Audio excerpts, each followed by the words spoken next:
real person next time. Zach, do you know what this is? If you're listening to this, you see my hand waving in front of my face. Do you know what this is, Zach? You're invisible, John Cena. John Cena. Listen, if you don't know John Cena, this week he retired. So what?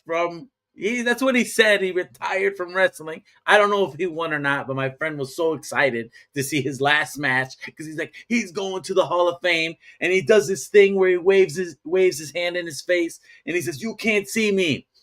But as a local business, you want to be seen. Oh my gosh, that's how we tie this in.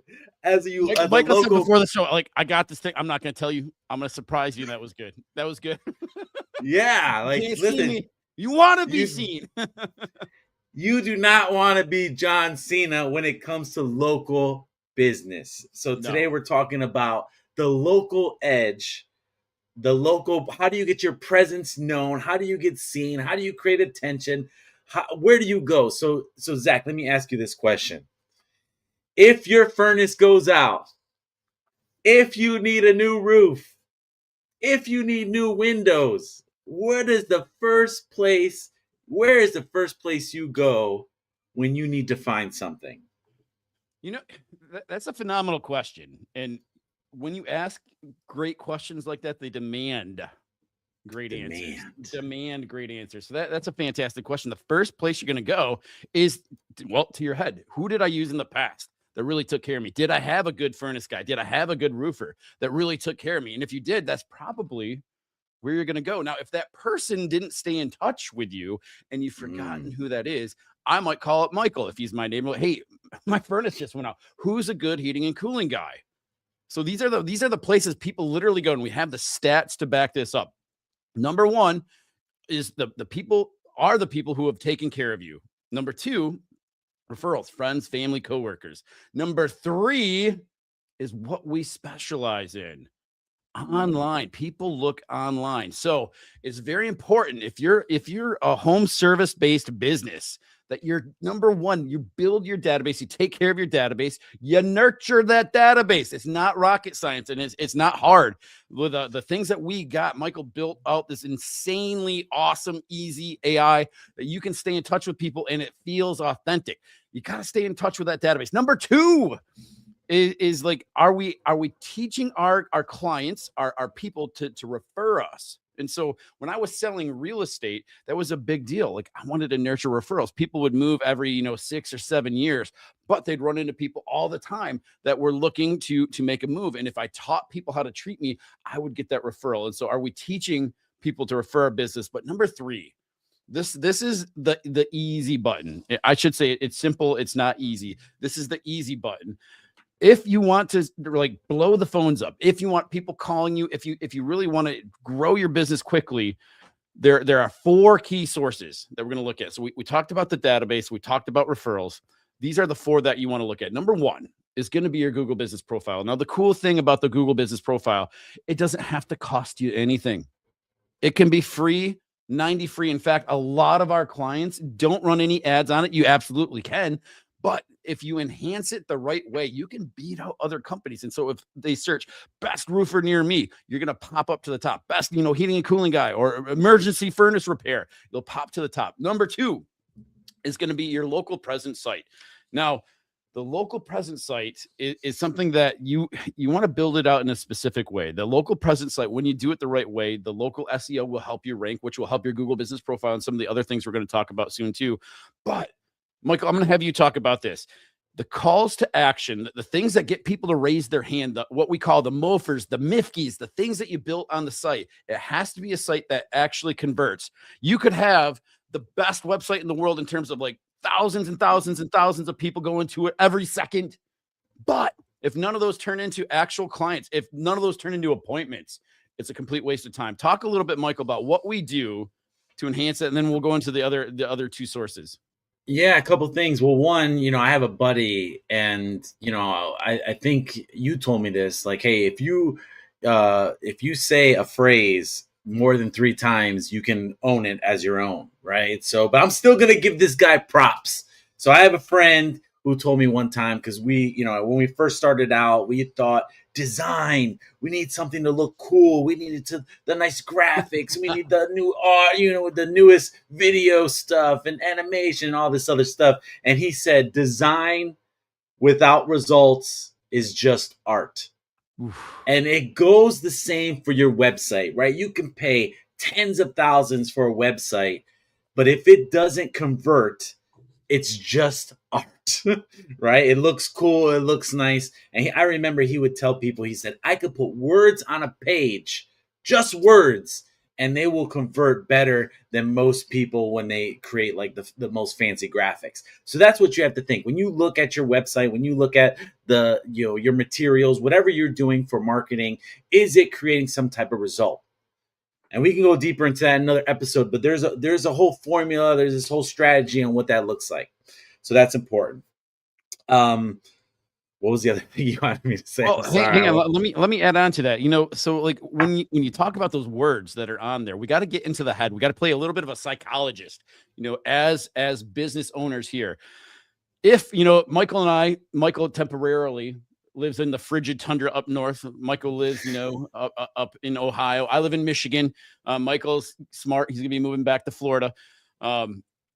I love the cold, but if my furnace goes out and I'm cold, the first thing is I got to get heat in this house. But the second thing is, especially in this day and age, a lot of people might not have the cash to pay for the furnace all the way up front, and things are expensive. Everything's gone up in price. So one of the Mifkeys make, Mulfers make offer for immediate response. Mifke, most incredible free gift ever. These things, these call to actions, these unique selling propositions. It might be like free financing, or 0% financing for X amount of time, which there are so many companies out there that we know that give you all the money up front. If they pay or don't pay, you get your money. But that gives the client, your customer, the ability to break it up into payments, right? So that is a compelling call to action that gives them to raise their hand. And now, are there other people that offer that? Sure. But a lot of them don't articulate that on their website. And so like that's the thing that, they want the heat, but they're also scared. Like, oh my goodness, I don't think I have enough money to pay for this thing. So like, what can we add in there? You're playing the psychologist. The other thing too, like Michael was talking about, my furnace goes out. I have a leak in my roof. Something's happening. I Google best roofer near me, best heating and cooling guy near me. I pick up the phone, I call the person, and this is something that sometimes we point. I'm gonna get on a soapbox a little bit. We point at our clients like, you gotta answer the phone, like pick up the phone, because they're gonna call that first person. They're gonna quickly check your reviews. Like you purchase stuff on Amazon, or when you look on Google, do they have good reviews? Yes, they do. Then you pick up the phone, you call them. What do you say? You say hello, and then hello. That's all it takes. If you don't say hello, then it all falls apart. What do? Then they call the next person. They go on to the next person. And so these leads that when you start doing this, you have to answer the phone right away. Yeah, let me give you a real life example, because in the beginning you talked about, hey, when something happens, and who do you go? You go to friends and family. You first try to find there, and then like there's all the other sources. When we first moved to Florida, we knew nobody. I had my parents, and that was it. So when I needed something done in the house, and it was something simple, I just wanted, like, we have this shower that stands up, and like it was like leaking a little bit, so it needed new caulk or whatever. And could I have done it? Yeah, but I was like, I want a professional to do it. So the first thing I do is I call my mother, and she's like, hey, you need to call Terry. Terry knows everybody in the neighborhood. So I call Terry, and Terry's like, hey, I got this handyman. Here's his number, da-da-da-da. I didn't look him up. I didn't like do any of that stuff. So I hired this guy. I paid him. He came in, and I have to tell you, he didn't do such a great job, right? So I was a little disappointed. So when the second time we needed something done, I was like, well, I'm not going to go to Terry again, because I kind of like, right, that relationship. And I love Terry, right? But it was like, I don't, whatever, the handyman. He didn't work out. He actually like ruined some of our stuff. I was so upset. And I was like, all right, what's the next thing I'm going to do? If I know nobody in this area, I'm not going to trust somebody. I went to Google. And the first thing I did was I looked at their Google business profile, and I looked at the reviews, right? And then I had to ask myself, what reviews are real? Reviews were fake, right? Like, I wanted some honest reviews. So I literally read the reviews, because my house is my home, right? I didn't care how much it cost. I just wanted things done correctly. And I think that was important. So, your Google business profile, I don't think people give it enough credit or give it enough time to really, you really need to manage it and focus on that, because that is a key component. Because even if you ran ads, right? So if I taught best handyman in my area, I'm going to get an ad. I'm going to get a Google business profile. So I click on their ad. I look at their website. I'm looking, okay, they do good work. All right, great. Now I'm going back to Google and I'm going to look up their business profile. Okay, oh, they got good reviews. All right, I trust them. Let's hit call, right? So that's the customer journey of all this. Even in an emergency, you want to make sure, like when they're doing that initial search, that one, you're popping up, you got good reviews, you got good work, and that's going to give you the best intent for people to come do work with you. So I totally agree, and I want to address something that you talked about, something that when I was running a team, that it's really important when you do get a referral from someone. So Terry referred you to the handyman. Handyman didn't do a great job. That stinks, and sometimes that'll happen, right? Like if you're waiting for perfection, you're going to wait a long time. However, when you do a job, that referral source, you got to treat that referral source better than the referral that they gave you. And what do I mean by that? Well, if Michael sends me a client, I'm going to let them know, hey, I just met with a person. They love it. We're moving forward. We're doing this stuff. Hey, we just engaged. We're doing whatever it is. Hey, we just finished the project. They're thrilled to death. That reassures Michael that he can send me more business. And this is the key to turning these people into a referral source. If you do this the right way, you will be unstoppable. Your competitors will be scratching their head like, how in the heck is he getting this much business? Because they can't track referrals. These things don't happen online. And so it's really important to take care of that referral source, and then obviously do a great job. It's so important to do a great job. Bad referrals, people are very, very quick to leave you a bad review. Bad reviews, and I didn't mean to say referrals, bad reviews will quickly make it very challenging in your business to grow. And so obviously doing a great job at taking care of that referral source. So we talked about the Google business profile. We talked about the local presence site. Let's talk about local service ads. Now, this, depending on, Google's getting a little moody lately. Like Google is interesting. I firmly believe that Google has suppressed AI for a long time. And why did they do that? Well,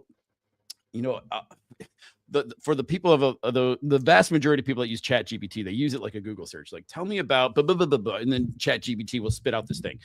And Google, wants you to go to Google and type that in and then pop up the results. And then there's their ads and all these things that go along with it. And so at some point, Chat GPT is growing. Google's like, all right, we got to get back into it. And so why do I say Google's, like bipolar, a little bit moody? Well, the results are different each time you search for something. Sometimes it'll have the AI stuff up there, the AI, summary up there. Sometimes it'll have, a Google business profile, and it depends, and it oscillates back and forth. And Google's finding the best system to do it. But a lot of times when I do a search like best plumber near me, best home repair guy or handyman, whatever it is, the first thing that will pop up are local service ads. And these leads, oh my gosh, they're worth their weight in gold. Well, tell them what happened, what they got. So Google prioritizes these specific leads because there's a process. You got to get the Google guarantee. So you have to submit paperwork, your license, your insurance, and they want to make sure that whoever that they're promoting at the very top is legit. And they also expect you to have reviews on your business profile. So they do a lot of screening before you're allowed to have this priority, because in the line of the structure, your local service ads are going to be at the very top, above people paying for search intent ads, right? So that's going to give you, and it gives you a picture. It shows your reviews right away, like 5-star reviews, how many. It also shows like this check mark where it's Google guaranteed. So they do a lot of work before these people actually show up there. So that's why it's specifically prioritized, because there's a lot of vetting that happens for these specific type of ads. There is, and typically there's a lot of competition out there too. There's certain industries where they're still stuck in the 1980s, where they haven't embraced these ads, but these are a huge opportunity. These leads are the best of the best. They have super high intent. And we're going to talk about intent in just a second on the last source of business. And so not only is Michael right, like you got to set all these things up the right way. You got to jump through some hoops. You got to get, verified, all the things, because Google desperately cares about the user, right? Google's free. But they care about the experience of the user, because if they have a bad experience, just like Michael, you were talking about your friend Terry, you got a bad referral. Well, you're probably not going to go back to Terry, just like you said. You still like Terry, but I'm not going to go back to Terry for the referral. If I have a bad experience with Google, I'm going to go find a different place to go. So Google doesn't want to have that happen. So Google really cares about that. They vet people really well, almost too well, because sometimes it's a bear to get some of these things set up. But the next thing, once you get that set up, it's important to make sure you rank well. And there's probably a list of like 30 different things that you can do to really get that ranked towards the top. And I'm going to encourage you, if you go to our website, cruxlocal.com, CRUX local.com, you can get a free local presence audit. It will show you who's out there, stealing your clients, eating your lunch. And it'll also show you exactly what you need to do to start enhance your local presence site. Now, we talked about the Google Business Profile. We talked about the local presence site. We talked about local service ads. These are 3 key sources. If you want to have an unfair advantage in growing your business, when you master those 3, and then the 4th that we're going to talk about in just a second, your business will grow in an unfair way. And that local presence audit that we have on our site, where it's going to show you exactly what to do, and more importantly, what not to do to grow your business. Now, the 4th source, this is where Michael Gabriel shines like a diamond in the sky. Like you can totally see him. This is pay-per-click traffic. Pay-per-click traffic is it's like a 2-edged sword. It can quickly build your company, and it can quickly destroy your company. It's one of those things. Like, before I got into relationship with Michael Gabriel, I focused on the Google Business Profile. I focused on local service ads, and I focused on the local presence site, because those things for me were easy. It's almost like you need a degree to run Facebook ads at a high level, Google ads at a high level, YouTube all these things. Like, they're all different. And they, the thing that really frustrates me is they change all the time. But Michael gets this.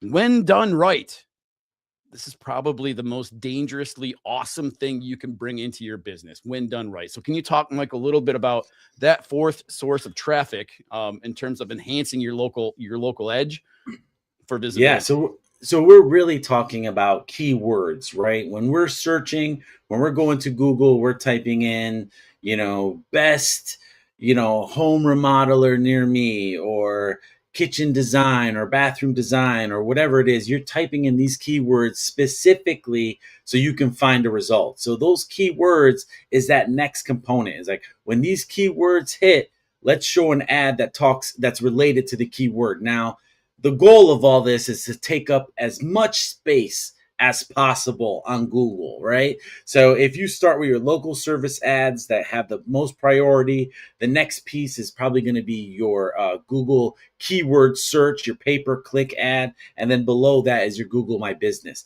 So if you're hitting all of these 3 elements, that gives you the best possible way to find clients, right? So there's a lot of nuances to pay-per-click, right? So they have something called a quality score. Zach said it earlier. Hey, at the end of the day, Google wants you to have a great experience with as a user. They want people to stay on the platform. They want people to make sure that they're getting the right things that they want, the right ads, the right results, everything at the right time. So keywords is specifically important. So the quality score measures things in a certain way. So it's like, how is your keywords inside the headline? Are your keywords inside the description? How, when they're even checking your website, when they click to your website, how long are they staying on? Are they bouncing right away with, less than 10 seconds? Are they staying on for 30 seconds or a minute? If they're staying on longer, that's telling Google, that's sending signals to Google saying, hey, what they were searching for is relevant. Let's give them more priority. Let's give them cheaper ads. Let's do all these things. So there's all these elements that you have to do to really make sure your quality score is high, that you're being relevant, your ads are at the top. And that's one piece of it. The next big piece is negative keywords. Oh, If that's you're a good not one. I was hoping you're going to go there because I was thinking about, when we'll work with real estate agents too, right? And like one of the common keywords they think they want to go after is realtor, right? The term realtor, but that's actually a bad keyword to go after. There was 9 billion with a B real estate web searches last year. There was nowhere near 9 billion home sales last year. People can't get enough of real estate. They want to look at real estate. And so they'll look up best houses for sale in Florida. Why? Because it's cold out here in Ohio and Michigan, right? And so they're just looking. They're literally just looking. That's not the traffic that you want. A great example of a negative keyword is realtor. People are trying to get to the realtor.com site and they just type out realtor. They're just looking for houses. And so while that keyword has a lot of traffic behind it, the intent stinks. Absolutely stinks. And so that's a great negative keyword. Another example, I remember, Michael, you showing me this too. Like we were working with a local contractor and you put in like worst contractor near me and a bunch of places popped up with ads. Like, oh, yeah, I'm the worst contractor. I'm like, whoa. Yeah. So worse would be that negative keyword. And, because they were going after contractor, but they didn't have negative keywords in there. So sometimes people want to know who to stay away from, bad reviews or, contractors with bad reviews. And you're going after that word contractor, you're popping up, but bad reviews is behind it. That elevates your status because now you're paying for something that you don't want to show up for. So negative keywords is another piece. At the end of the day, we want people to have a great experience. You want to find the right customers looking for you that are raising their hand for the services that you provide. So it's important to make sure those specific keywords, the local service ads, and your Google My Business profile is optimized in a way that you are on top and taking up as much space for Google as possible. Totally agree.